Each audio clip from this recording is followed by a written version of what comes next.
നെയ്യാറ്റിൻകരയിൽ പിതാവ് നൽകിയ ബിസ്ക്കറ്റ് കഴിച്ചതിന് പിന്നാലെ കുഴഞ്ഞു വീണ് 1 വയസ്സുകാരൻ മരിച്ച സംഭവത്തിൽ ദുരൂഹത. പിതാവിനെ കസ്റ്റഡിയിലെടുത്ത് നെയ്യാറ്റിൻകര പോലീസ്.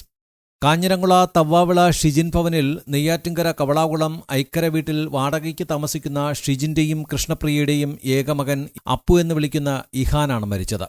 ഷിജിൻ വാങ്ങിക്കൊണ്ടുവന്ന ബിസ്ക്കറ്റ് കഴിച്ച് അരമണിക്കൂറിനുള്ളിൽ കുഞ്ഞ് കുഴഞ്ഞു വീണു. വായിൽ നിന്ന് നുരയും പതയും വന്ന കുഞ്ഞിനെ നെയ്യാറ്റിൻകര ജനറൽ ആശുപത്രിയിൽ എത്തിച്ചെങ്കിലും തുടർന്ന് മരിക്കുകയായിരുന്നു. കുഞ്ഞിന്റെ മരണത്തെ തുടർന്ന് കൃഷ്ണപ്രിയയുടെ ബന്ധുക്കൾ ആശുപത്രിയിൽ ഒച്ചപ്പാടുണ്ടാക്കി. മരണത്തിൽ ദുരൂഹതയുള്ളതായി ആരോപിക്കുകയും ചെയ്തു. കുഞ്ഞിന്റെ മരണകാരണം അറിയണമെന്നും അവർ ആവശ്യപ്പെട്ടു.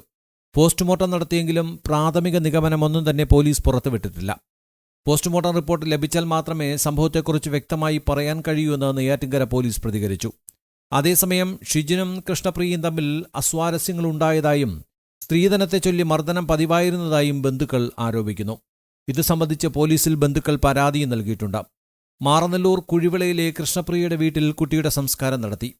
വൈകിട്ടോടെ കൃഷ്ണപ്രിയയെയും ഷിജിനെയും പോലീസ് സ്റ്റേഷനിലേക്ക് വിളിപ്പിച്ചു. വൈകിട്ട് 8-ന് കൃഷ്ണപ്രിയയെ വിട്ടയച്ചെങ്കിലും ഷിജിൻ ഇപ്പോഴും പോലീസിന്റെ ചോദ്യവലയിലാണ്.